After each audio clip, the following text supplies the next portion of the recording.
There we go. There we Okay. go.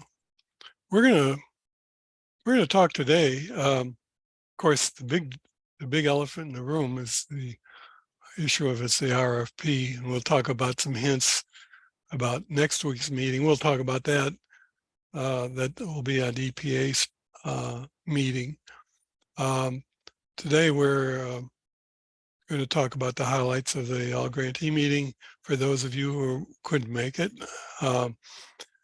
including me. And then we're going to talk about assessment. We talked about recruitment the last time. We're spending a little time on that. We spent a lot of time on partnerships.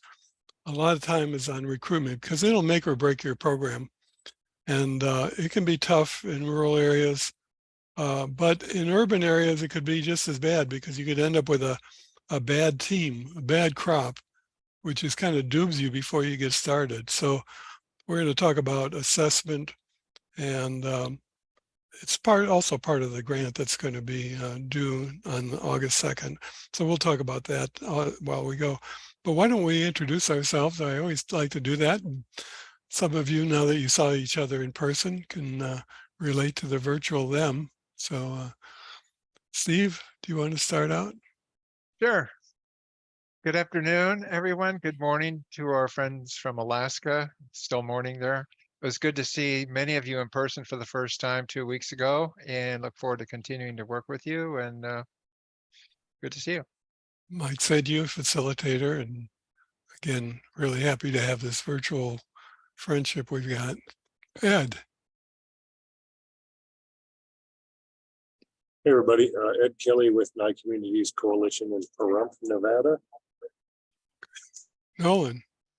Nolan Curtis with HMTRI. It's good to see you all, and I'm not going to talk much this time because I talked way too much the last time you saw me. So I heard some good things about Nolan. Sally.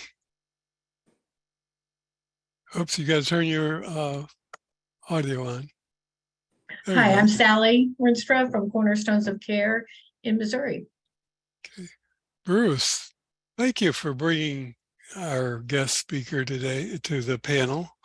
That was great. Oh, yeah, sure. So really good to see you, Mike, and thanks again to Nolan for such diplomatic emceeing of the conference. It was very interesting. So I'm Bruce Mendelson, Resource Development Coordinator at the Mass Hire Central Region Workforce Board in Worcester. We're a first-time EPA Environmental Workforce Development and Job Training grantee, and we're just in our second year of implementation. Okay, Dot.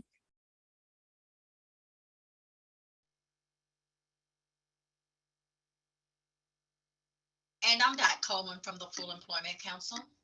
Okay, thank you. David Cantrell.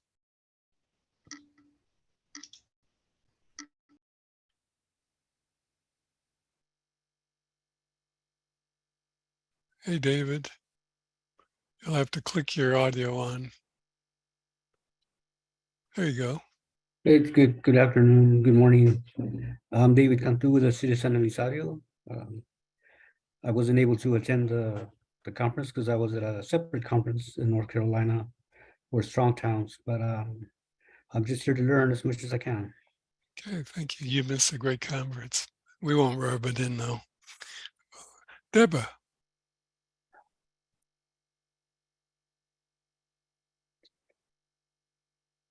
Oops, you gotta turn the audio on. Good afternoon. Good afternoon. Mike, it's so good to see you. We missed you. It was really different with you not being there after all of those years of being there.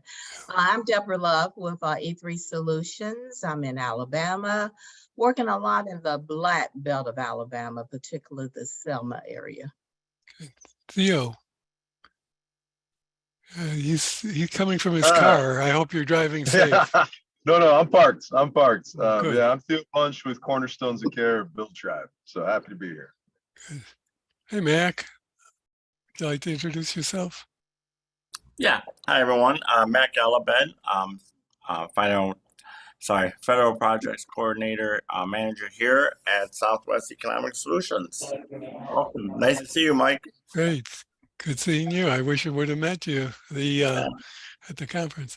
Iris. Hi, my name is Iris Colon, Passon Corporation at Puerto Rico. Very good. Nice to see you all again. Okay, buddy, you're up next. Oh, hi. Well, what a fantastic time we had. Mike, hope you're doing well. Steve, thank you for a good time. And Nolan, yeah, you did do a lot of talking, but it was very educational and had a good time. So hello to everybody. Nice seeing you again. Okay, Jacob. Hi, good afternoon, everybody. Jake Markowski from Auberly Employment Institute in Pittsburgh, PA, Region 3. And good to see everyone that was at the conference. And if you weren't there, you missed out, but hopefully we'll see you next time. There we go. John Galatos. Hey, hello, everybody. This is John Galiatos, Region 6, Southern University. Good to see you all again. Okay, Jenny. Got to turn your, yeah, if you want, you could turn your audio on. Thank you for the wave. Okay. Okay. There we go. There we go. Okay. Welcome.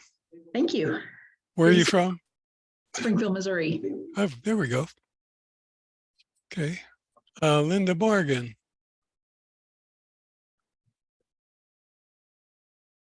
One of our best regional coordinators. Hi, Linda. everyone. Nice to see you again. Yes, as Deborah said, we missed you, Mike.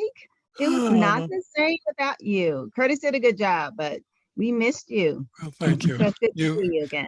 You missed my speech. I poured my heart out a few minutes ago.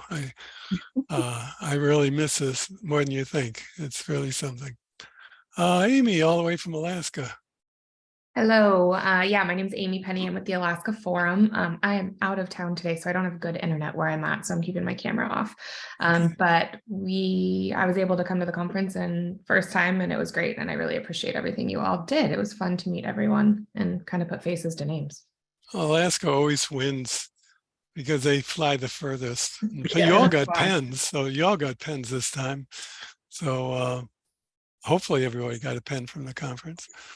So, well, welcome. Thank you for coming all that way. Lois? Hi, everyone.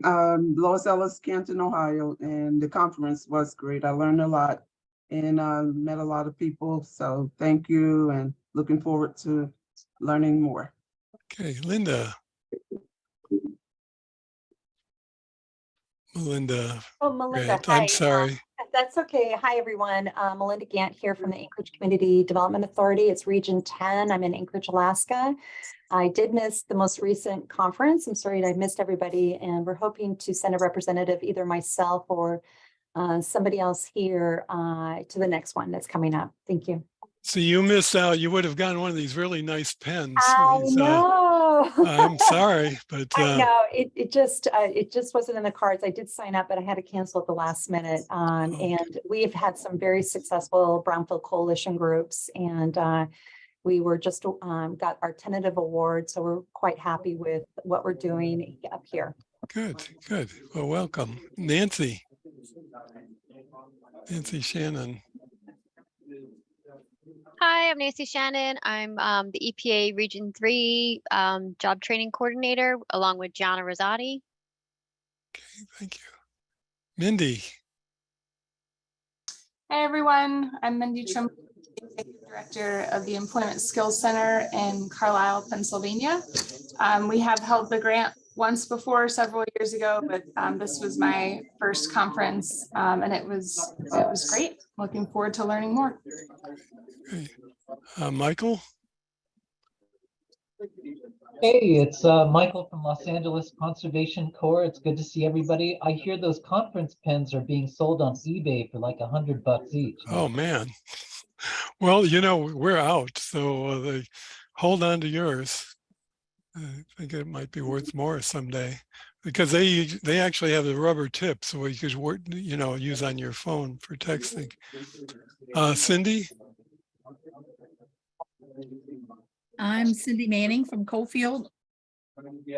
in West Virginia, and I made my first trip to the conference and missed you, Mike, and learned a lot, met a lot of people, and hope I'll be able to make it next year. Shantae.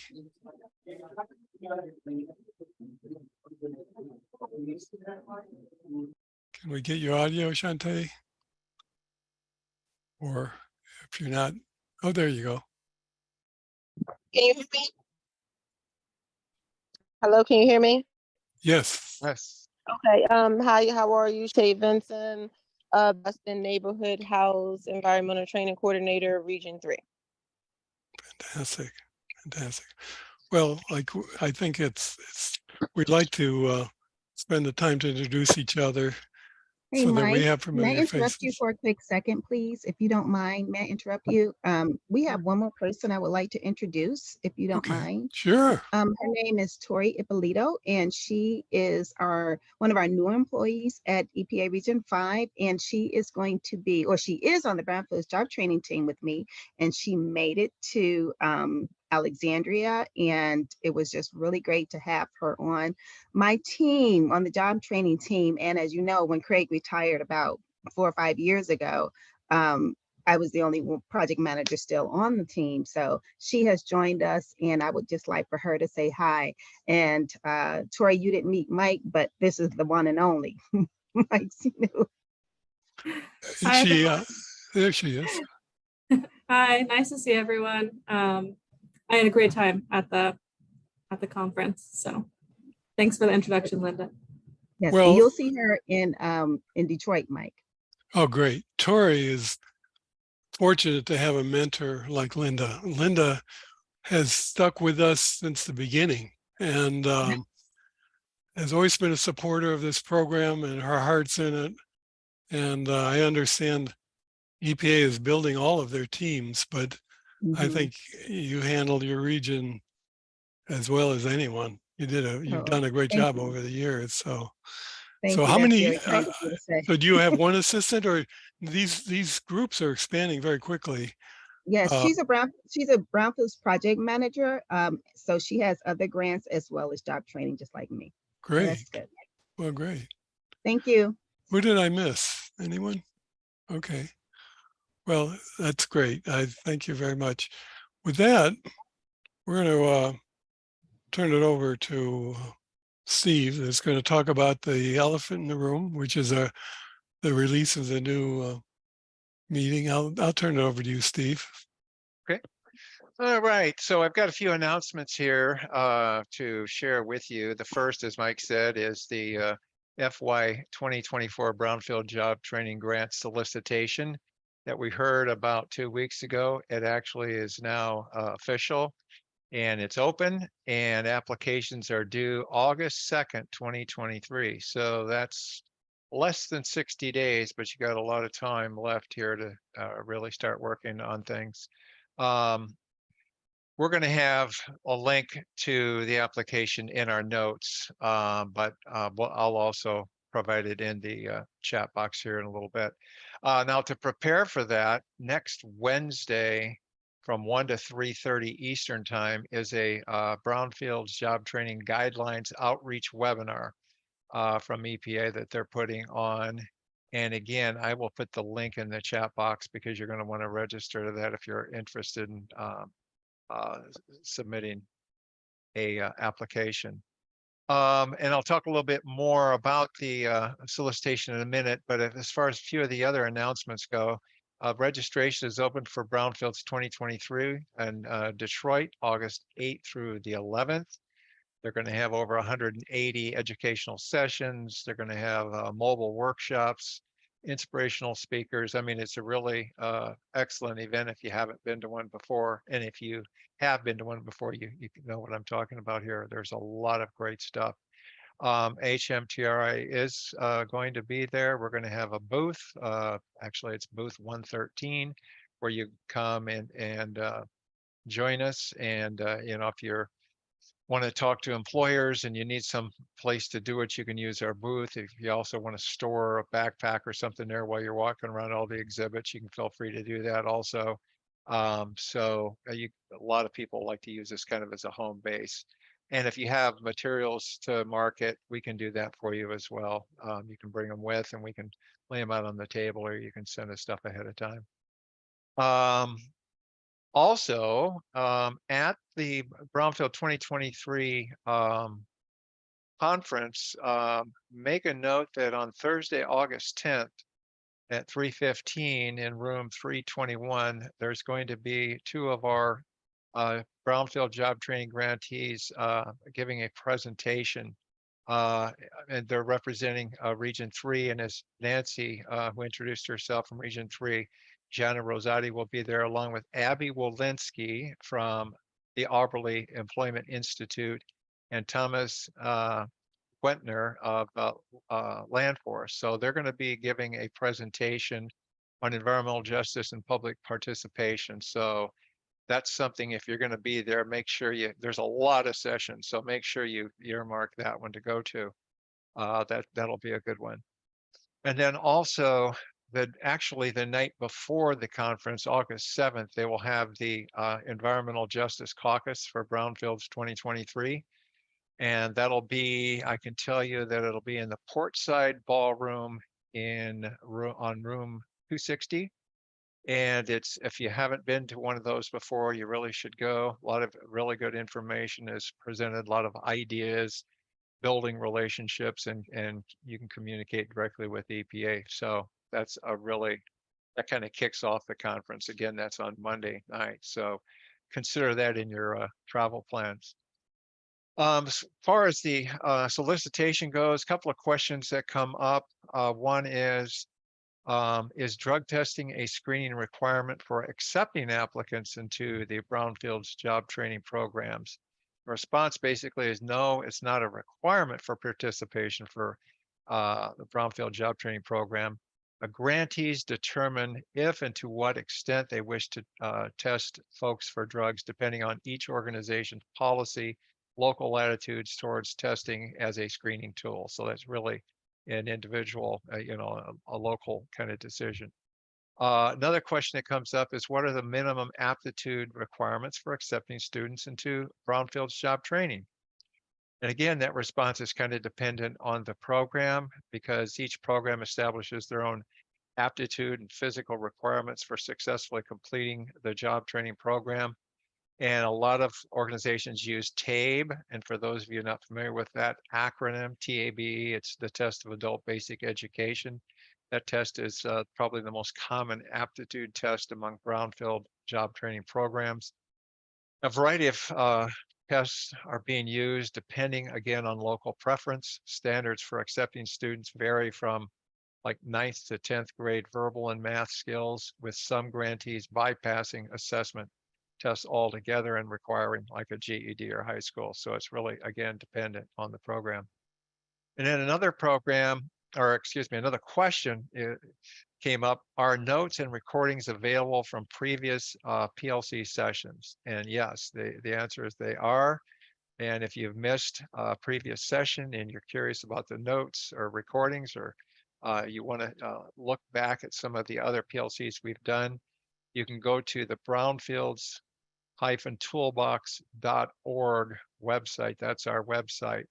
And you go to the PLC corner, and all of the past notes, recordings, everything are right up there for you to view. So, and we'll have this in the notes as well. Also, as far as Mike mentioned, we talked about highlights of the recently concluded all grantee meeting that was held 2 weeks ago. I can't believe it was 2 weeks ago. I was just thinking yesterday, I was like, this was yesterday. No, it's almost 2 weeks ago. It's unbelievable. It's 2 weeks have already flown by. Just a few numbers. We had 106 participants. That included 2 of our HMTRI staff, Nolan and I. We had 30 folks from EPA and 74 grantees, participants or aspiring grantees. So 106, that was a pretty decent turnout. And the first speaker, of course, was David Lloyd, who's the director of OBLR. And, we talked a little bit about the upcoming announcement solicitation at the time. And some of the key highlights, well, now, it was going to be estimated. Now we know that the total estimate, their total funding for the project is going to be roughly 12 million with an estimated 24 grants awarded. Entities that were awarded a FY23 grant are now eligible to apply for a FY24 grant. And there is additional language around OSHA 40 HAZWOPER training requirement to reinforce that it's up to applicants to make sure the 40-hour training they are providing student is in compliance with OSHA. And then there's expanded language regarding eligible training for testing possible leaking underground storage tanks on brownfield sites. And there's also added language for the EJ Screen and CGES tool to help applicants identify disadvantaged communities for their target area. And lastly, there are some other revisions to the ranking criteria to clarify existing language. So those were some of the highlights that he talked about that now, now that it's out, the solicitation is out, those are some of the key points.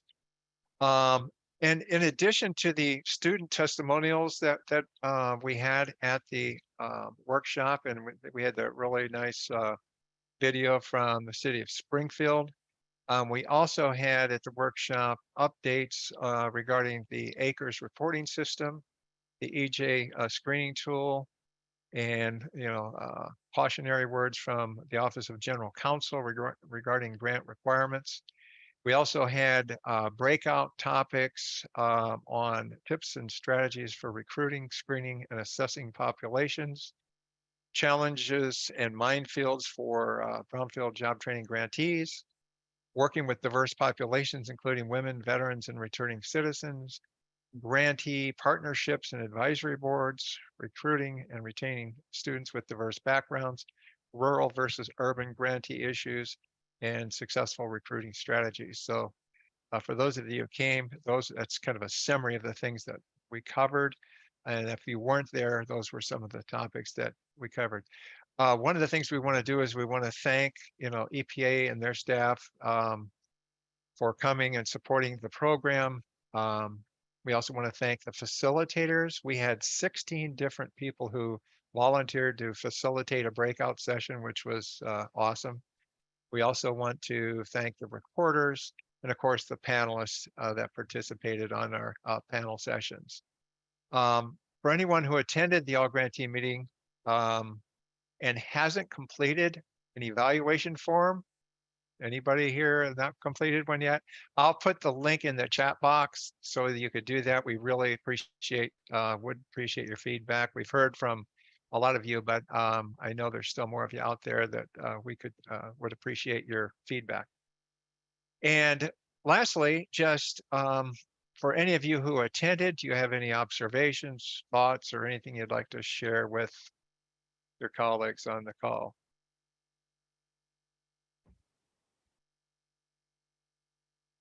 I'd like to know where'd y'all eat? Did you find any good restaurants in Alexandria? Theismans was right around the corner. That was one, but that took a long time, I know. Whole Foods is around the corner. I ate at the fish market down on King Street for dinner.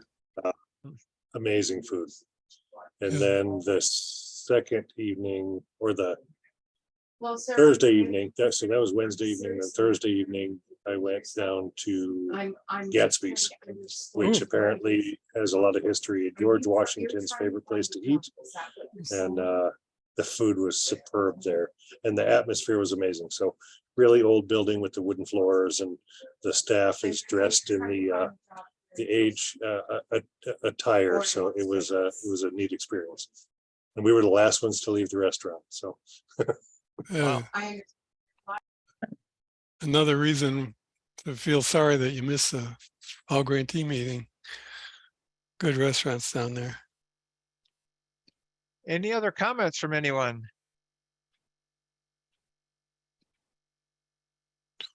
This is Jenny from Springfield. It was our first time attending the conference, and we couldn't have asked for anything more. Everyone was so welcoming, so collaborative. It was fantastic, and we have it penciled in for next year. Awesome. And say hello to Carmen for us. I sure will. Okay.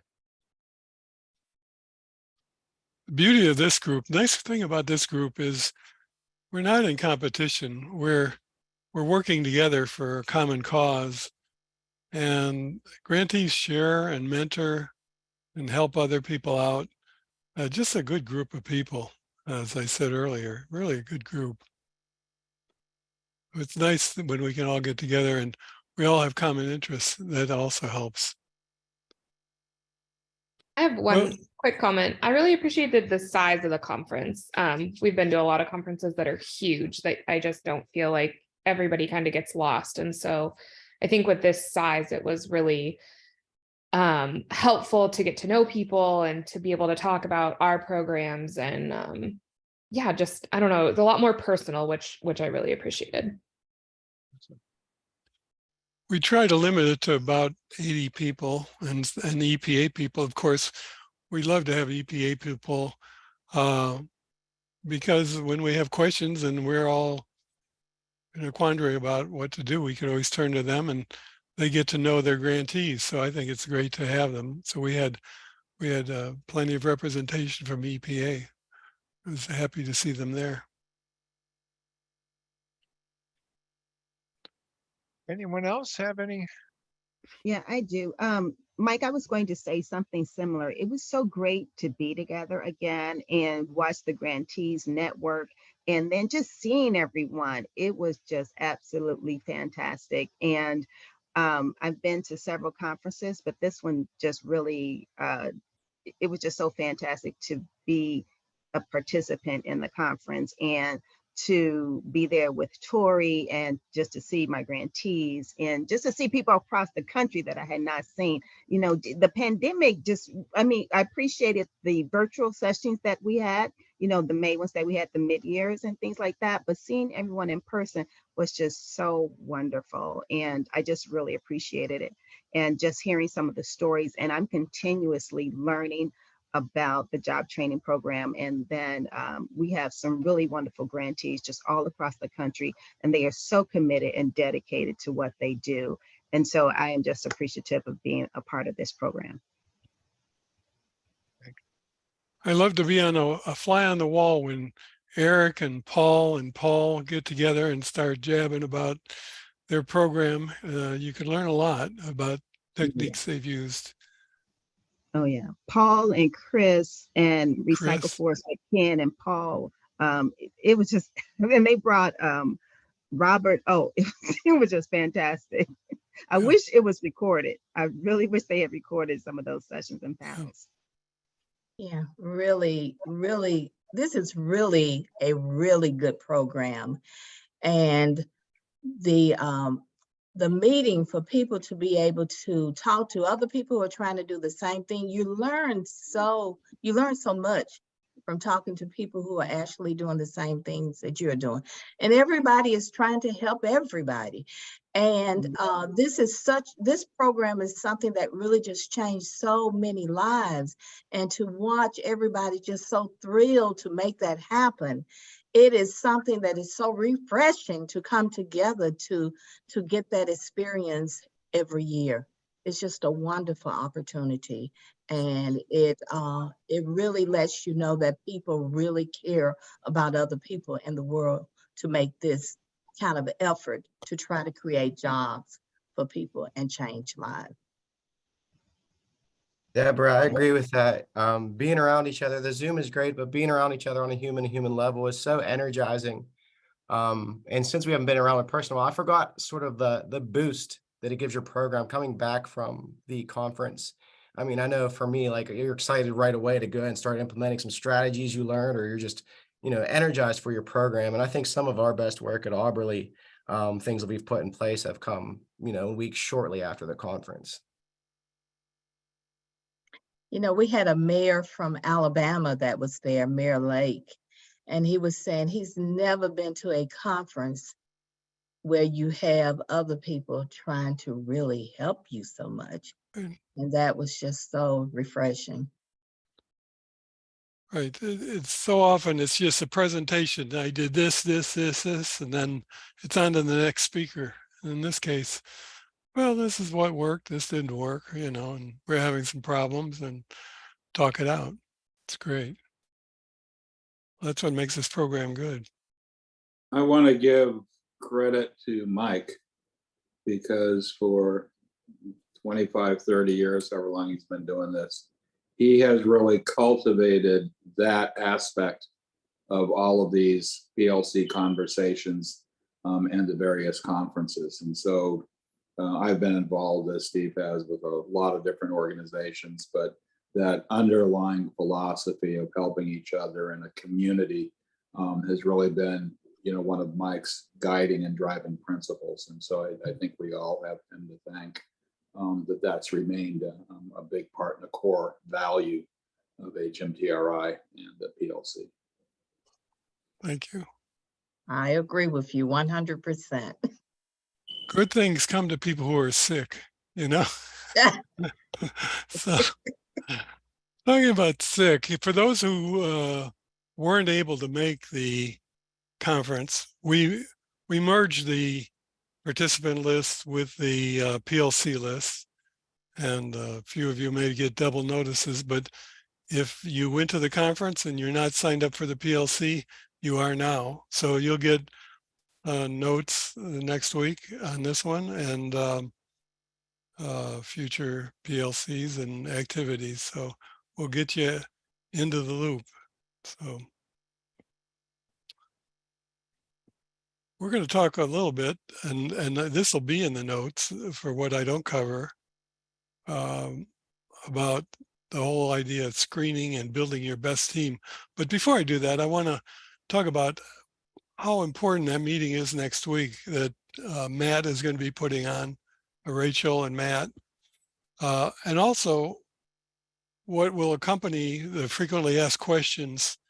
They try to keep that updated. Some of them may be from last year, but the RFA doesn't change that much, but it will give you an opportunity to ask questions. So it's probably worth going through maybe some of the FAQs from last year, and that's going to be in the notes, and then also the RFA for this year to see if you say, well, how am I going to do this, or maybe ask some basic questions that they can answer or get you the answer to. So it's probably worth spending a little time before the next meeting next Wednesday with EPA, and they'll go through it. It can be long drawn out. This is a tough application. I mean, it's a tough one. I've always said they should make the writers of this application submit a grant, because it is tough, but it's rewarding though once you get it. So spend a little time with that, and it's essentially for those of you, particularly those of you who have done it more recently, it really hasn't changed too much. They're putting a little more emphasis on EJ screen, where they'd like you to try to identify your target group more specifically.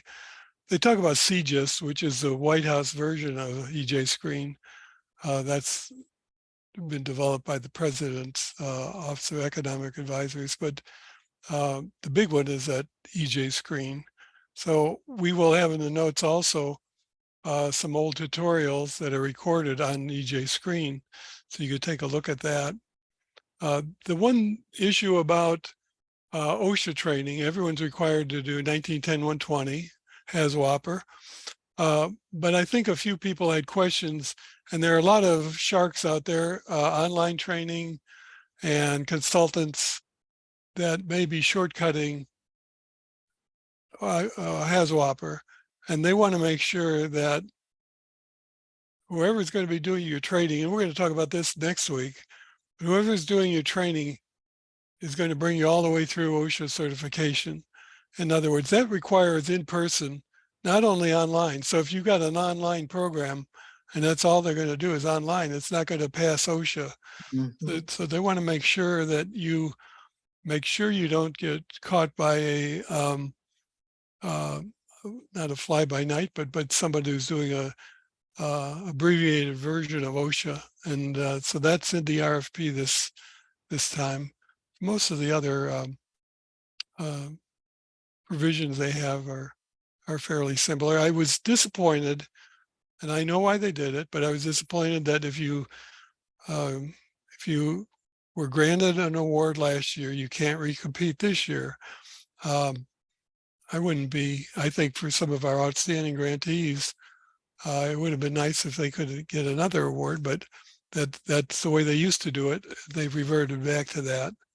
And perhaps next year, if they keep that same verbiage in there, perhaps those people who got an award last year will be able to reapply for another one. It's really it's a 5-year grant, but it's really 4 years of power training. I mean, you got that first year, you're planning, you get the award in the first quarter of the next year. So in first quarter 24, this year they were early, it was January. But then you have to go through the grants process, and that can go through the spring into the summer. But programs could be developing their programs in the meantime. So you have those first 4 years where you're actually doing training. And then the last year, the 5th year, is a wrap-up year where you're ensuring that all your graduates got jobs and got them placed. So it's in that way, it's nice. It gives you that extra year. And of course, there's an emphasis on tracking, which you're going to be doing. And I'll talk about that segues right into what I'm going to be talking about. The whole idea of picking your team, which is student assessment, selection, assessment. As I said, we talked about recruitment, which is a whole different thing. But once you've got a lot of people coming to your first orientation, now you've got to screen them down. Now, I truly understand, and Ed and I we were talking about it before the call. It's easy to say what I'm going to be talking about. Not so easy for people like Ed. Ed is in a rural area. If you're in a tribal area, perhaps Amy up in Alaska, you don't have the mass of people that you have in Philadelphia. And some of these things, you won't be able to do all of these things, but I'm going to talk about them anyway, because some of the strategies you might be able to employ, and actually, you're going to want to have a strategy no matter what you do, because it's part of the program of evaluation. It's kind of a funny term. It's called program structure, anticipated outcomes, and outcomes, anticipated outputs and outcomes. And it's worth about 45 points out of about 195 total points. So it's significant. And part of that is how are you going to screen? How are you going to, do you have a policy in place? How are you going to test, as Steve talked about earlier, to choose the best team you have? And so often I've sat with grantees. I remember one specific grantee who was tremendously failing, really besides himself. And we sat down and he told me, I know it. Here's my mistake. I lived in a more rural area and I wasn't getting applicants, and I took anyone who would come in the door. And it would have probably been better for him to just delay rather than take anyone who came in the door. In other words, if it's a choice between getting a bad team and delaying your cohort, go for the delay. Talk to your project officer if you need to, if it's in a work plan, but go for the delay over the poor acceptance, because that team will make or break you. And that's exactly what happened to him. He had unmotivated people. They just had nothing to do all day. So they figured they'd get into this program. So he lost about half his people, and the team he was left with was really not very interesting, and he was basically failing his grant. So the moral of this story is, whether it's a baseball team or a hockey team or whatever, try to pick the best team you can pick. And how do you do that? And we're going to outline some things on doing that. And you may want to include this in some sort of a strategy as you write your grant, what you're going to be looking for. And again, as I said, some people do this more intensively than others, because you might be in Chicago and you're screening 100 down to 20. You might be in Philadelphia and you've got a lot of feeders coming in, and you've got 30 or 40 people you got to get down to 20. Or you may be in Nye County and you've got nobody coming in, so, or a few. So it's all over the map, but you might want to put down a strategy of what you're going to go for and how you're going to do it. But you want to make sure that you're going to get the best class that you could get. And these are, and what's the objective? You need someone who, of course, they've got to qualify. They've got to be 18 at graduation. They have to be a permanent resident or a US citizen. They ideally have to be motivated to get into it. And they have to pass whatever criteria you make. And everyone sets their own standards of what's acceptable, what's not, physically, emotionally, culturally. So how do we go about doing this? Ideally, if you can start with the funnel, and the way to funnel is, of course, we talked about recruitment last time, but you want to have orientations, as many people as you can get into orientations. And that might be with public service announcements. It may be through the Labor Department, maybe a variety of people that are interested in your program, but you're not sure how interested they are. And this is a critical issue when people rely on someone else to do their recruitment. If you're getting referrals from the Department of Labor, and we got some great WIBs, and and we'll talk about that, they do aptitude tests and tape tests and such, but they may be sending people to your program that you know are not a good fit for your program. So you have to have a certain degree of control. It doesn't mean they can't start this funnel off and feed you. You can get feeders from parole officers, from the local WIB, every source you can possibly get. Bring as many people in the beginning of the funnel to the orientations. Now, depending on how many people you get, you may even have 2 orientations. And we've had a grantee suggest, I want to make this orientation as hard as possible. If I have a lot of people, I want to make it tough. I want to make it, they're going to have to jump through hoops. It sounds a little callous, but make them early in the morning, hard to get to perhaps. What you're going to get is a bunch of people that say, I want this program and I'm willing to suffer or do what I have to do. Where they have to fill out forms. And there's so many anecdotal stories. Well, if I have to fill out a form, I'm not going to do this program. Or if I have to go to another orientation, forget it. I'm not going to do this program. Well, what's he going to say when he's into the weeds and you're doing a HAZWOP or something that, or has to pass a certification test? If he's copping out on you on your first screen, which is orientations, you don't want them. So start with orientation. Now, what do you want to cover in orientation? You want to be as transparent as possible. No surprises. In other words, this is when you're going to spill your guts. This is what's going to involve. If you're going to do this program, you're going to have to attend all the classes. You're going to have to pass and take the cert tests. You don't want someone saying, well, I'll take the classes, but I'm not taking any certification tests. You may need a physical for fit tests if you're going to go that far. You're going to have to report salary and employment practices for our tracking purposes. That's what that 5th year is. The EPA wants people to track their graduates. Again, you've got to get concurrence on this.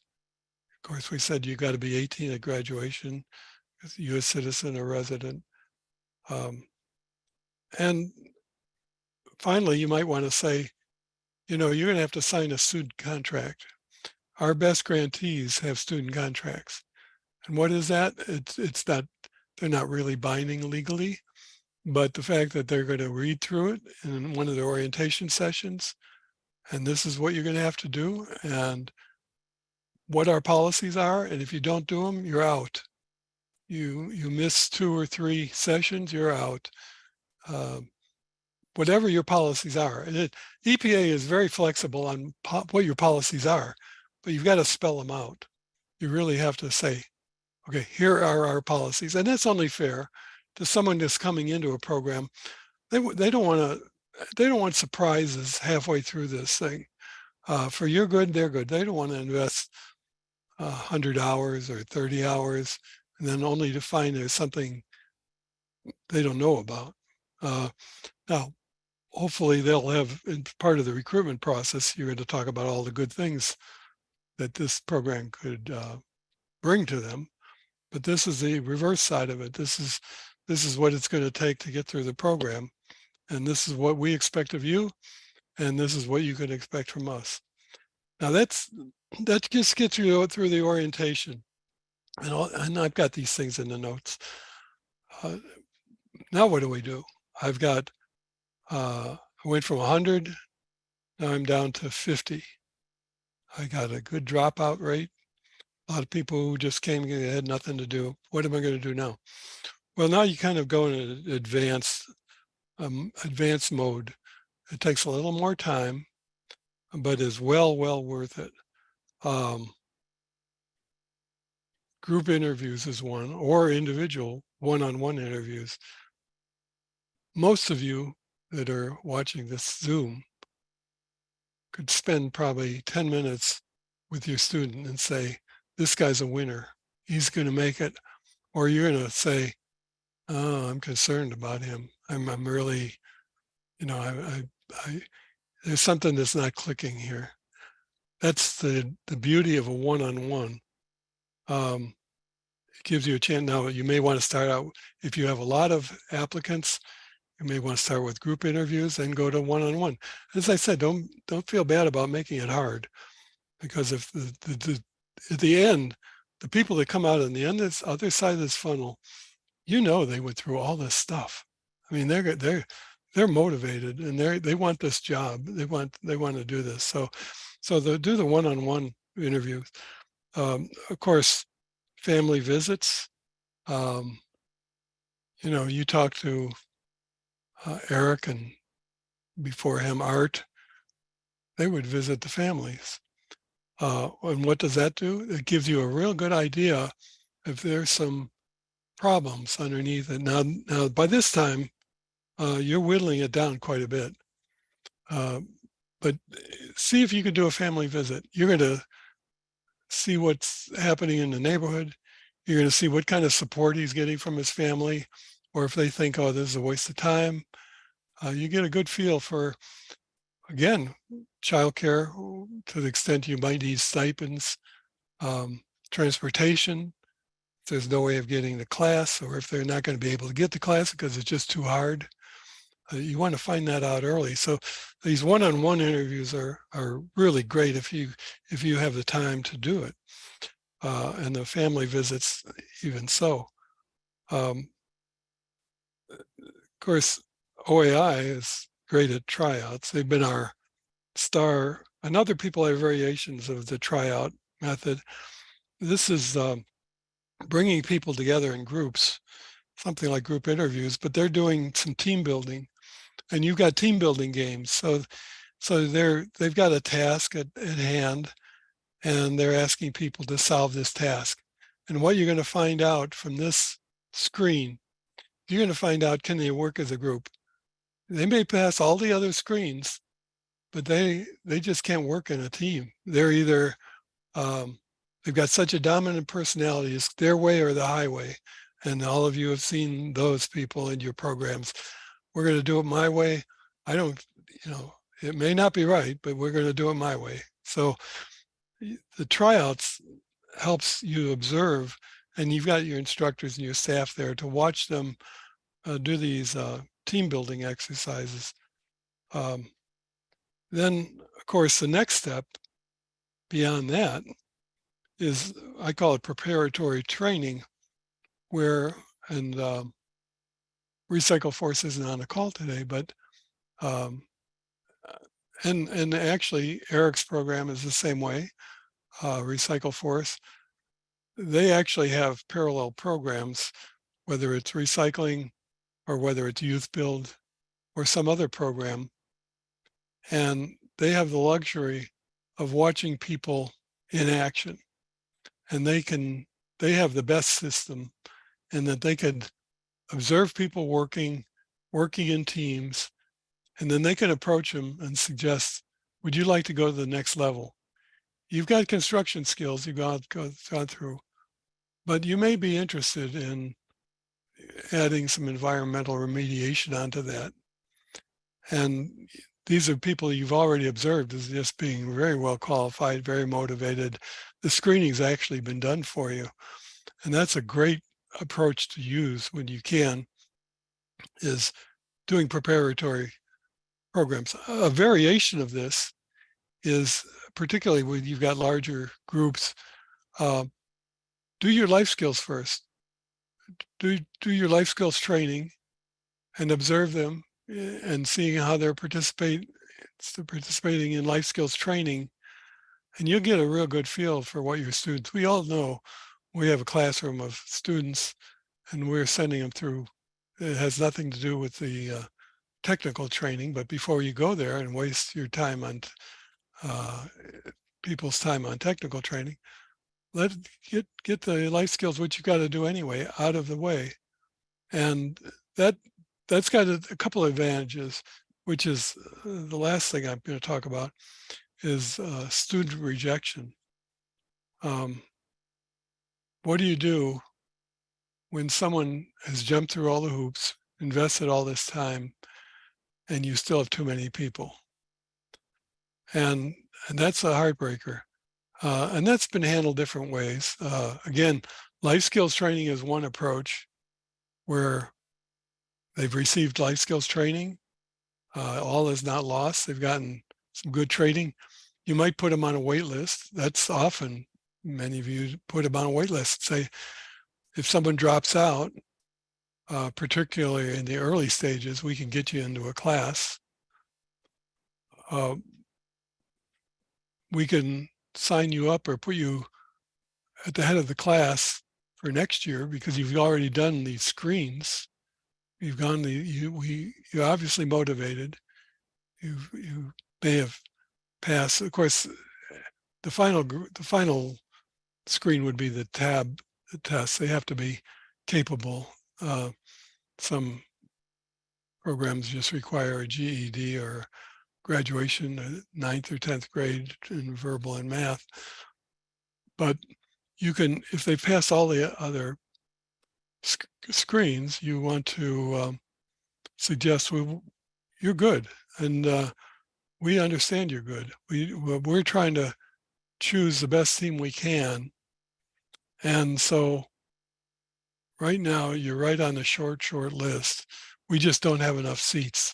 So I want you to hang in there, reapply for the next cohort, or if we have an opening, we'll try to get you into the program. For people who may not be as capable, or they can't pass the GED or the TAB or the CSSA, you might suggest, and this is always good to have a partner, an alternative program, and never just say no. We're not going to post those who made it and who did, but you could suggest, and I suggest when you get that final screen, you want to have an alternative for them, that maybe I could send you to this other program, and we'll write you a recommendation or the results of what you've done with us. We'd like you to continue on. It's just just doesn't fit right now with the limited number of seats we have.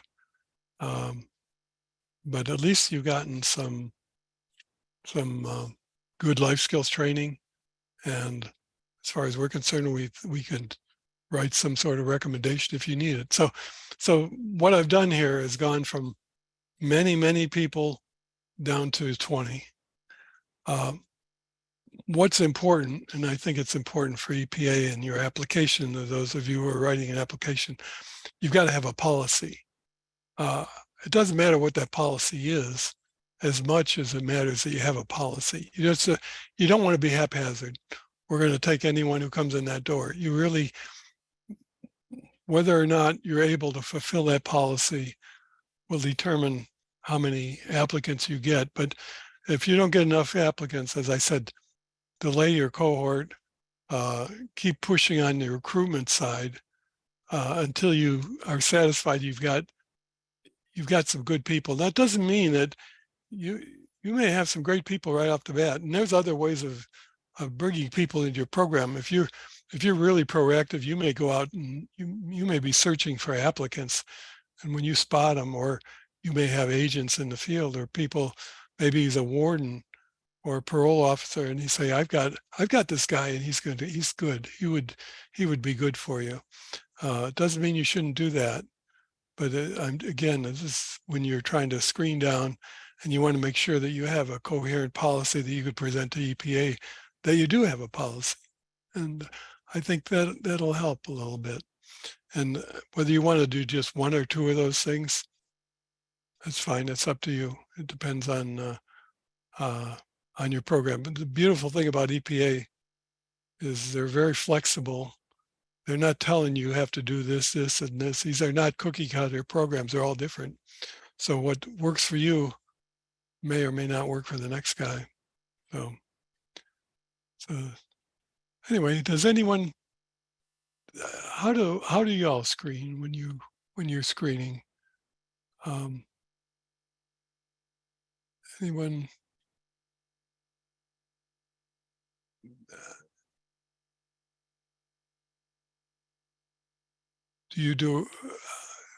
Does anyone do orientation, for example? So I held, because I'm rural, and trying to get people made aware, I did the outreach I did was with the local radio and TV stations, and put some flyers out around, but also with the workforce program, getting them to be enrolled in the program first. They make them jump through some hoops first, give them some, have them write a letter of why they think they should be in the training, why we should pay for the training. And then I held town hall type meetings, like orientations, but did them at different times of the day, and also invited employers to come and learn about the trainings as well. And I think that helped me with my last cohort. The cohort prior to that was I did everything to try and get people interested, and had 19 that were interested, but when push come to shove and start the training, I had 8 people show up on the first day of training. So it was really disheartening, because I had already committed to the trainers to be here and that. But yeah, just having them come to orientations and having them come to the workshops that we do with the workforce program. But Ed, you did the right thing. You did the right thing. You would have felt really bad if you had not screened and you just let everyone come in, because they would have dropped out. So you have to keep that in mind. It's tough. Nobody wants to have an empty cohort or a small cohort, but you've got your policy, and you stick by it, and you're going to get, you hear about programs. We've got super programs. They've got 100% employment, some of them. Of course, that's the goal of the program, 100% employment. As I said earlier, it's a lot easier to talk about it when you live in Philadelphia or New York, Chicago, in an urban area. It's more challenging when you're in rural areas. Really is.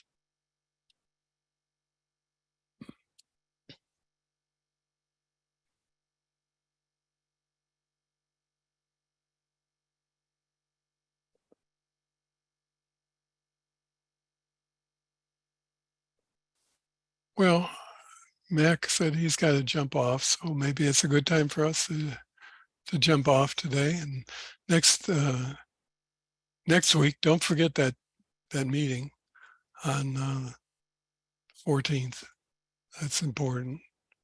And then we're going to talk about the next week after that. We're going to talk about curriculum, support services, life skills training, and technical training. So, thanks, everybody.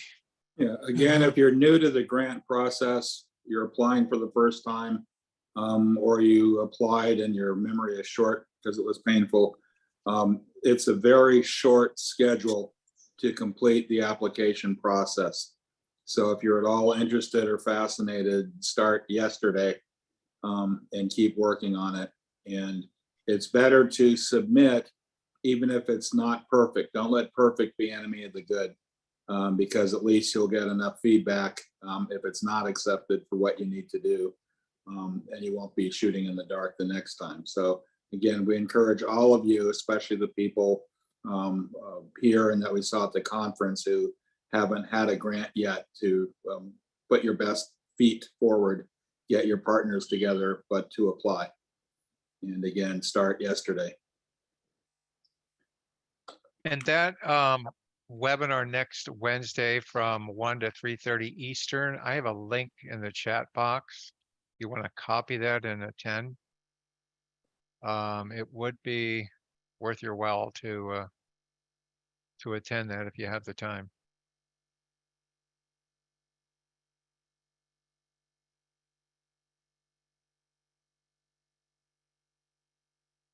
Okay, for my big speaking role for the good of the order, I call this Zoom call meeting adjourned. And Steve, you can stop taping now. Thank you. Good to see everyone.